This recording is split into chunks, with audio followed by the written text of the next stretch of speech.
학생들이 학교 측의 일방적인 미래라이프 단과대학 신설에 반대하면서 시작된 시위가 결국은 최순실의 딸 정유라 이대 입학 특혜에 대한 의혹으로까지 번졌던 건데요. 이 과정에서 김혜숙 교수는 학생들 편에서 부정입학 문제를 같이 파헤쳤고 학생들을 보호하려고 노력했던 분입니다. 특히 지난 청문회장에서 학생들이 경찰에 의해 끌려가는 동영상을 보면서 눈물을 흘렸던 것이 많은 사람들의 인상에 남아있죠. 자, 올 한 해를 정리하면서 떠올리게 되는 올해의 인물 중 한 분 만나보죠. 이화여대 김혜숙 교수 연결이 돼 있습니다. 교수님 안녕하세요. 네, 안녕하세요. 한 해를 닫는 기분이 여느 때하고는 많이 다르실 것 같아요. 네, 올해는 뭐 국가적으로도 그렇고 학교 차원에서도 그렇고 상당히 이상하면서 굉장히 복잡한 그런 사건들이 많았고요. 저 개인적으로도 또 청문회라고 하는 자리까지 나가게 된 그렇죠. 그런 상황이라서요. 굉장히 복잡한 그런 느낌입니다. 사실은 얼마 전 4차 청문회에서 크게 화제가 됐던 게 김혜숙 교수님이 눈물 흘리시는 장면이었어요. 그러니까 청문회에서 무장 경찰이 교내로 진입해서 농성 중인 그 학생들 끌고 가는 그 장면을 트는 일이 생겼죠. 그랬더니 교수님들이 뭐 여러 분 계셨습니다만 우리 김혜숙 교수께서는 보기가 힘드셨던 거예요. 고개 돌리고 눈물 흘리시는 거를 저도 인상 깊게 봤는데 그때는 어떤 심정이셨어요? 그 동영상을 보는 순간에 이제 그때가 좀 떠오르면서 이게 사실은 그 과거의 어떤 기억 때문이라기보다도 이게 연속적으로 지금까지도 학생들이 고통을 받고 있는 학생들이 꽤 있어요. 지금도 트라우마처럼? 예, 지금 저희가 그래서 학생 치유 프로그램을 운영하고 있습니다. 아직도 고통받고 있고 아직도 그 기억에서 헤어나지 못하는 이제 학생들 그리고 그게 갑자기 좀 떠올랐어요. 그래서 그랬던 것 같습니다. 그래서 뭐 우은 거는 아니고요. 글썽이셨어요. 예, 그래. 근데 그렇게 해서 이제 미래라이프 대학 사태는 정리가 되는 거라고 생각을 했습니다. 이대가 뭐 정상화가 되겠구나 했는데 바로 이어서 터진 게 정유라 사태. 근데 파고들면 들수록 이게 대학의 치부를 낱낱이 드러내는 그런 상황이 됐습니다. 예를 들어서 입시 때도 수상한 정황이 있었다. 학사 관리도 수상했다. 뭔가 미심쩍은 의혹들이 계속 나와요. 근데 신기하게도 연루된 분들은 말합니다. 법적으로 제도적으로는 문제가 없었다. 이 대답은 어떻게 받아들이셨어요? 우리 김혜숙 교수께서는. 우리 사회가 그 예전 같았으면 아마도 대학의 수장 정도 되는 사람들이라면 이 정도의 사회적 물의를 일으키고 이제 이렇게 됐을 때 그 도의적 책임이라든가 그렇죠. 뭐 사회적 물의를 일으킨 데 대한 뭐나 이런 거에 대한 사죄나 이런 것들을 했으리라고 생각을 하는데 그런 이제 염치 문화가 사라지는 것 같아요. 염치 문화. 사실은 이제 그 얘기를 대학 교수들한테만 적용시킬 문제가 아니라 이번 청문회에 나온 정권의 유력 인사들, 뭐 재벌 총수들 다 모른다. 법적으로 문제 없다. 뭐 이렇게 딱 잡아떼면은 끝이었어요. 그렇죠. 그러니까는 이게 대학뿐만 아니라 사회 전반적으로 우리가 도덕이라고 하는 것이 정말 굉장히 우리 사회를 명분사회라고 하지 않습니까? 명분사회라고 하는 게 결국은 도덕적인 그 형식 이런 것들을 굉장히 중요시하는 사회다. 그렇죠. 그리고 진짜 속으로 그렇게 믿지 않는다고 하더라도 겉으로라도 그런 척이라도 하면서 살았거든요. 맞아요. 부끄러움을 아는, 부끄러워할 줄 아는 사람들이었어요. 부끄러움을 우리는. 스스로 진짜 못 느껴도 부끄러운 척이라도 하는 사회였는데. 맞아요. 저가 좀 놀랍다고 느낀 거는 우리가 그런 도덕적인 거칠애를 하지 않아도 용인이 되는 그런 사회로 이렇게 돼가는 적나라한 사회. 뭐 우리 다 알잖아 하는. 그래서 당신 아직도 그런 걸 믿고 있었습니까라고 하는 그런 태도가 이게 만연해 가는 사회가 되는 것 같아서요. 그래서 우리가 어린아이들 기를 때도 자식한테 너 거짓말해라, 뭐, 누굴 속여서라도 너가 이득을 가져라, 이렇게는 못 했잖아요. 그건 아니죠. 그런 부분은 없었죠. 착한 사람이 되어라가 우리 어렸을 때부터 그냥 어른들한테 듣는 얘기고, 자식한테 그렇게 얘기를 하는데, 이걸 이제 애들도 다 빤하게 이제 이런 사회가 되는 속에서 부모들이 이걸 어떻게 그렇게 가르쳐서 자기 아이만 손해보는 그런 사회가 됐을 때, 이게 어떻게 가야 되는가. 이제 이런 문제가 상당히 고민스럽게 다가오는 거죠. 예. 이걸 어떻게 가르쳐야 되나. 그러니까 이렇게 최근에 기고를 하셨어요. 도덕이란 게 한갓 거치장으로도 힘을 잃어가는 사회. 방금 전에 말씀하신 그 부분이죠. 부끄러운 척이라도 하던 것이 이젠 사라진 사회. 사람들이 도의적인 책임을 느끼고 공직에서 물러나는 일이 희소해지는 사회. 증거를 심지어 내밀어도 법적으로 빠져나갈 수 있다고 판단이 되면 부인해버리는 사회. 이번 우리가 청문회에서 본 것처럼. 이런 사회에서 부모들은 아이들을 어떻게 가르칠 거고 교수들은 학생을 어떻게 가르쳐야 될지 정말 고민이다 이러셨는데 진짜 어떻게 가르쳐야 됩니까, 교수님? 글쎄요. 그러니까는 제가 택시를 탔는데 택시 운전하시는 아저씨가 정직하게 살아서는 이게 지금 잘 살 수 없는 그런 사회가 됐는데 눈으로 보고 듣고 배우는 거 그게 어쩌면 더 어린아이들한테는 생생한 교육이 될 텐데 그렇게 우리가 뭐 거짓말하지 말아라 이렇게 얘기를 해도 분명히 아이들은 몸으로 직접 배우는 바의 이런 현실 안에서 금방 느낄 텐데 부모가 어떻게 아이들한테 가치 교육을 할 건가 이거는 정말 뭐 제가 철학 선생으로서 그래도 우리는 인간의 어떤 가능성이나 인간에 대한 그 인간의 어떤 정직이라든가 뭐 인간 사이의 신뢰라든가 이런 게 중요하다라고 가르칠 수밖에 없는데 그거를 학생들이 냉소적으로 받아들이지 않도록끔 어떻게 이것이 정말 현실 안에서 힘을 갖는 가치일까? 이거는 정말 교육자 입장에선 뭐 지금 제가 뭐 어떻게 해야 된다 이렇게 하기 어렵고요. 고민되시겠어요, 진짜. 강단에서 뭐라 그래야 되나. 직접 우리가 그런 모습들을 보여주는 거 그것이 가장 좋은 교육이라고 생각을 하거든요. 그렇죠. 그러니까 아이들한테 아니 정직하게 살아라라고 할 건지 아니면 약삭 빠르게 눈치껏 살아라라고 해야 되는 건지 이게 부모님들은 지금 고민되는 상황이 된 거예요. 네가 청문회장 그 자리에 앉으면 약삭 빠르게 눈치 빠르게 모른다고 해. 알아도 끝까지 모른다고 해. 라고 해야 되는 건가요, 이게 정말? 법적인 차원에서는 모르겠습니다. 그렇게 부인을 하고 해야지 이제 자기가 법적으로 이득이 된다고 생각을 할 수 있는데 이게 이제 도덕적인 차원에서 본다고 하면 그런 방식으로 이제 하는 태도 어떤 책임감 그 잘못을 좀 통감한다든가 이제 이런 그런 자세가 전혀 이제 드러나지 않은 것에 대한 분노 같은 게 있는 것 같습니다. 그 교육적으로는 최악의 장이었네요, 이번 청문회가. 제가 보기엔 그럴 것 같아요. 이제 아이들도 뭐 잘못해놓고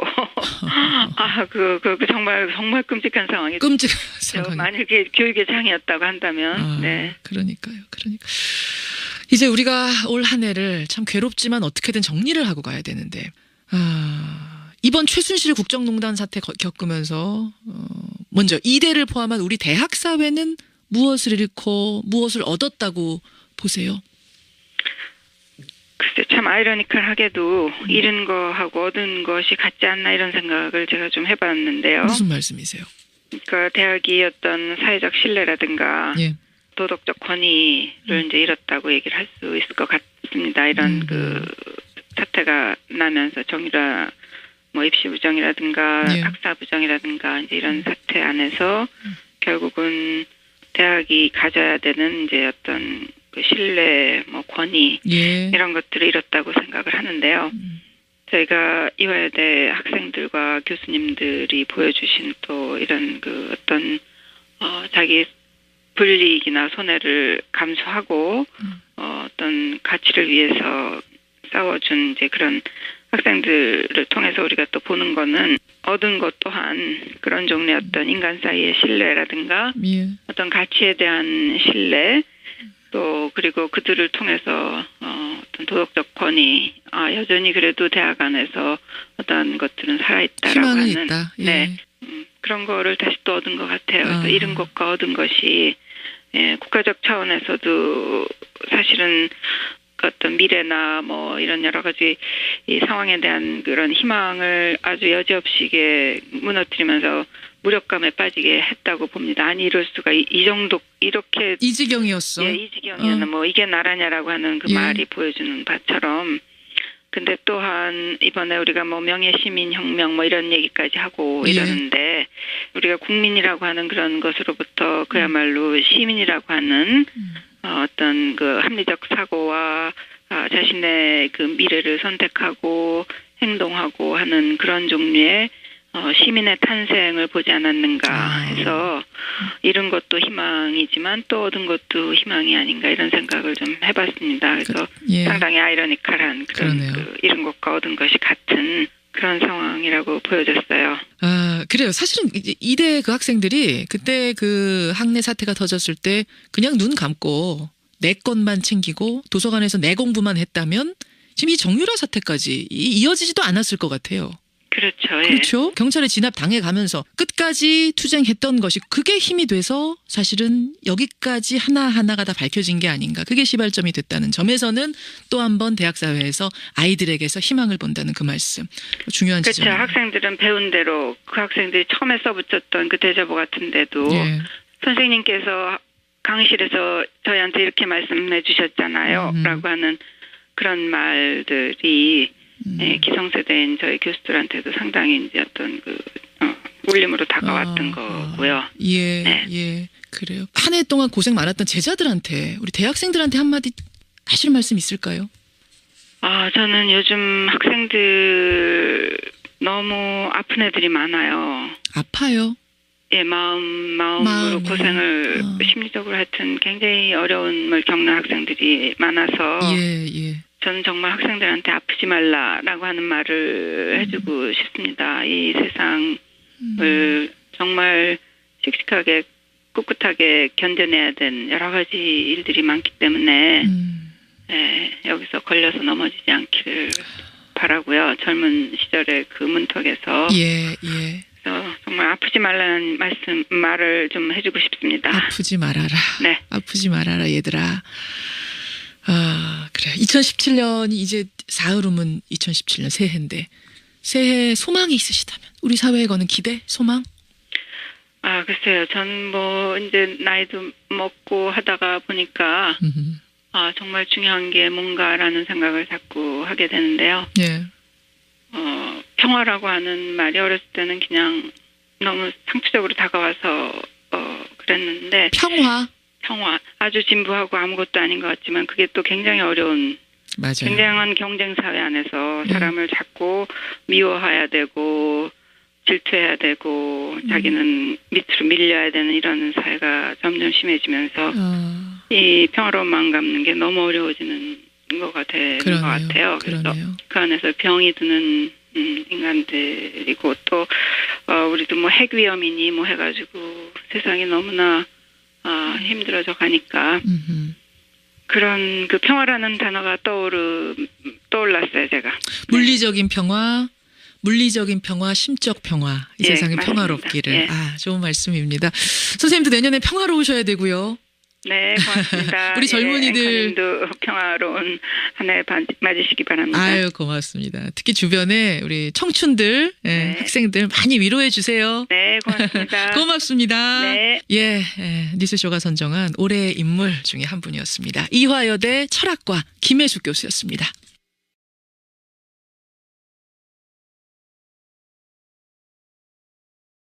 국가적으로도 그렇고 학교 차원에서도 그렇고 상당히 이상하면서 굉장히 복잡한 그런 사건들이 많았고요. 저 개인적으로도 또 청문회라고 하는 자리까지 나가게 된 그런 상황이라서요. 굉장히 복잡한 그런 느낌입니다. 사실은 얼마 전 4차 청문회에서 크게 화제가 됐던 게 김혜숙 교수님이 눈물 흘리시는 장면이었어요. 그러니까 청문회에서 무장 경찰이 교내로 진입해서 농성 중인 그 학생들 끌고 가는 그 장면을 트는 일이 생겼죠. 그랬더니 교수님들이 뭐 여러 분 계셨습니다만 우리 김혜숙 교수께서는 보기가 힘드셨던 거예요. 고개 돌리고 눈물 흘리시는 거를 저도 인상 깊게 봤는데 그때는 어떤 식으로 이게 대학의 치부를 낱낱이 드러내는 그런 상황이 됐습니다. 예를 들어서 입시 때도 수상한 정황이 있었다. 학사 관리도 수상했다. 뭔가 미심쩍은 의혹들이 계속 나와요. 근데 신기하게도 연루된 분들은 말합니다. 법적으로 제도적으로는 문제가 없었다. 이 대답은 어떻게 받아들이셨어요? 우리 김혜숙 교수께서는. 우리 사회가 그 예전 같았으면 아마도 대학의 수장 정도 되는 사람들이라면 예. 이 정도의 사회적 물의를 일으키고 이제 이렇게 됐을 때 그 도의적 책임이라든가 그렇죠. 뭐 사회적 물의를 일으킨 데 대한 뭐나 이런 거에 대한 사죄나 이런 것들을 했으리라고 생각을 하는데 예. 그런 이제 염치 문화가 학생들이 학교 측의 일방적인 미래라이프 단과대학 신설에 반대하면서 시작된 시위가 결국은 최순실의 딸 정유라 이대 입학 특혜에 대한 의혹으로까지 번졌던 건데요. 이 과정에서 김혜숙 교수는 학생들 편에서 부정입학 문제를 같이 파헤쳤고 학생들을 보호하려고 노력했던 분입니다. 특히 지난 청문회장에서 학생들이 경찰에 의해 끌려가는 동영상을 보면서 눈물을 흘렸던 것이 많은 사람들의 인상에 남아있죠. 자, 올 한 해를 정리하면서 떠올리게 되는 올해의 인물 중 한 분 만나보죠. 이화여대 김혜숙 교수 연결이 돼 있습니다. 교수님 안녕하세요. 네, 안녕하세요. 한 해를 닫는 기분이 여느 때하고는 많이 다르실 것 같아요. 네, 올해는 뭐 해지는 것 같아요. 염치 문화. 사실은 이제 그 얘기를 대학 교수들한테만 적용시킬 문제가 아니라 이번 청문회에 나온 정권의 유력 인사들, 뭐 재벌 총수들 다 모른다. 법적으로 문제 없다. 뭐 이렇게 딱 잡아떼면은 끝이었어요. 그렇죠. 그러니까는 이게 대학뿐만 아니라 사회 전반적으로 우리가 도덕이라고 하는 것이 정말 굉장히 우리 사회를 명분사회라고 하지 않습니까? 예. 명분사회라고 하는 게 결국은 도덕적인 그 형식 이런 것들을 굉장히 중요시하는 사회다. 그렇죠. 그리고 진짜 속으로 그렇게 믿지 않는다고 하더라도 겉으로라도 그런 척이라도 하면서 살았거든요. 맞아요. 부끄러움을 아는, 네. 부끄러워할 줄 아는 사람들이었어요. 부끄러움. 심정이셨어요. 그 동영상을 보는 순간에 이제 그때가 좀 떠오르면서 이게 사실은 그 과거의 어떤 기억 때문이라기보다도 이게 연속적으로 지금까지도 학생들이 고통을 받고 있는 학생들이 꽤 있어요. 지금도 트라우마처럼. 예, 지금 저희가 그래서 학생 치유 프로그램을 운영하고 있습니다. 아직도 고통받고 있고 아직도 그 기억에서 헤어나지 못하는 이제 학생들 그리고 그게 갑자기 좀 떠올랐어요. 그래서 그랬던 것 같습니다. 그래서 뭐 우은 거는 아니고요. 글썽이셨어요. 예, 그래. 근데 그렇게 해서 이제 미래라이프 대학 사태는 정리가 되는 거라고 생각을 했습니다. 이대가 뭐 정상화가 되겠구나 했는데 바로 이어서 터진 게 정유라 사태. 근데 파고들면 들수록 이게 대학의 치부를 낱낱이 드러내는 그런 상황이 됐습니다. 예를 들어서 입시 때도 수상한 정황이 있었다. 학사 관리도 수상했다. 뭔가 미심쩍은 의혹들이 계속 나와요.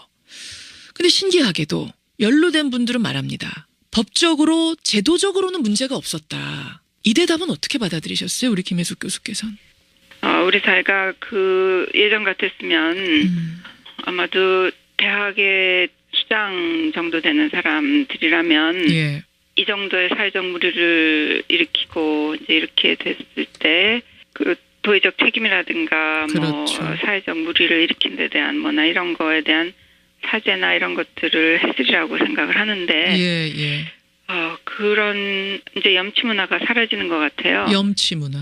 사실은 이제 그 얘기를 대학 교수들한테만 적용시킬 문제가 아니라 이번 청문회에 나온 정권의 유력 인사들, 뭐 재벌 총수들 다 모른다. 법적으로 문제 없다. 뭐 이렇게 딱 잡아떼면은 끝이었어요. 그렇죠. 그러니까는 이게 대학뿐만 아니라 사회 전반적으로 우리가 도덕이라고 하는 것이 크게 화제가 됐던 게 김혜숙 교수님이 눈물 흘리시는 장면이었어요. 그러니까 청문회에서 무장 경찰이 교내로 진입해서 농성 중인 그 학생들 끌고 가는 그 장면을 트는 일이 생겼죠. 그랬더니 교수님들이 뭐 여러 분 계셨습니다만 우리 김혜숙 교수께서는 보기가 힘드셨던 거예요. 고개 돌리고 눈물 흘리시는 거를 저도 인상 깊게 봤는데 그때는 어떤 심정이셨어요? 그 동영상을 보는 순간에 이제 그때가 좀 떠오르면서 이게 사실은 그 과거의 어떤 기억 때문이라기보다도 이게 연속적으로 지금까지도 학생들이 고통을 받고 있는 학생들이 꽤 있어요. 지금도 트라우마처럼. 예, 지금 저희가 그래서 학생 치유 프로그램을 운영하고 있습니다. 아직도 고통받고 있고 아직도 그 기억에서 헤어나지 못하는 이제 학생들 그리고 그게 갑자기 좀 떠올랐어요. 그래서 그랬던 것 같습니다. 글썽이셨습니다. 뭐 우은 거는 아니고요. 글썽이셨어요. 예, 그래. 근데 그렇게 해서 이제 미래라이프 대학 사태는 정리가 되는 거라고 생각을 했습니다. 이대가 뭐 정상화가 되겠구나 했는데 바로 이어서 터진 게 정유라 사태. 근데 파고 들면 들수록 한테 그렇게 얘기를 하는데 예.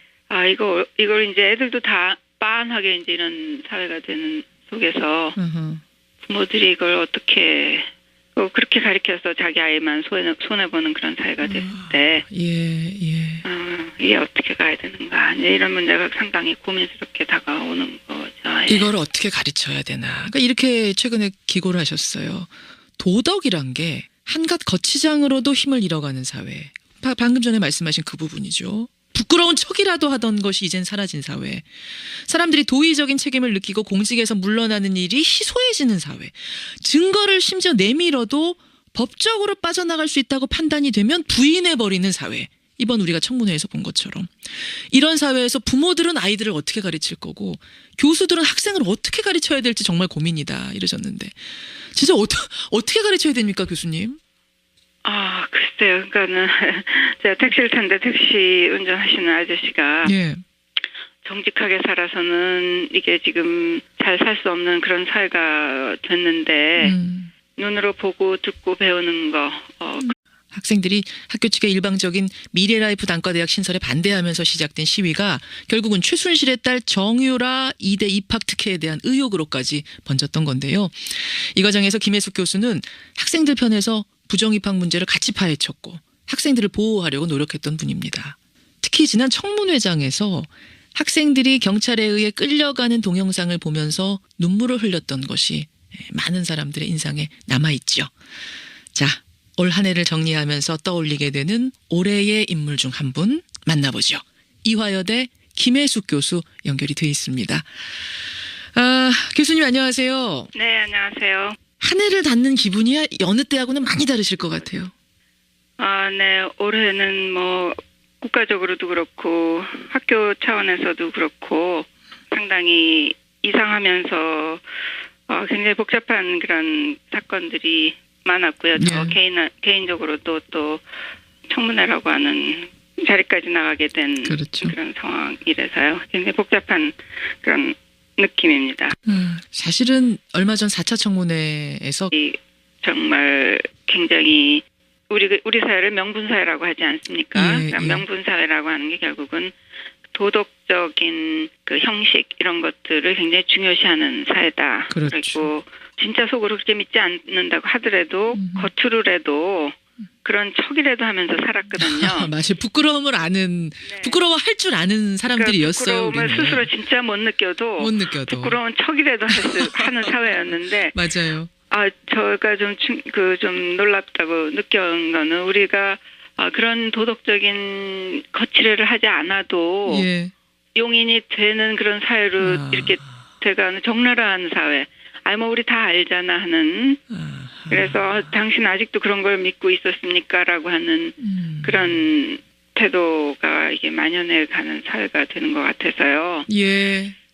그래서 우리가 어린아이들 기를 때도 자식한테 너 거짓말해라, 뭐 누굴 속여서라도 너가 이득을 가져라 이렇게는 못 했잖아요. 그건 아니죠. 그런 부분은 없었죠.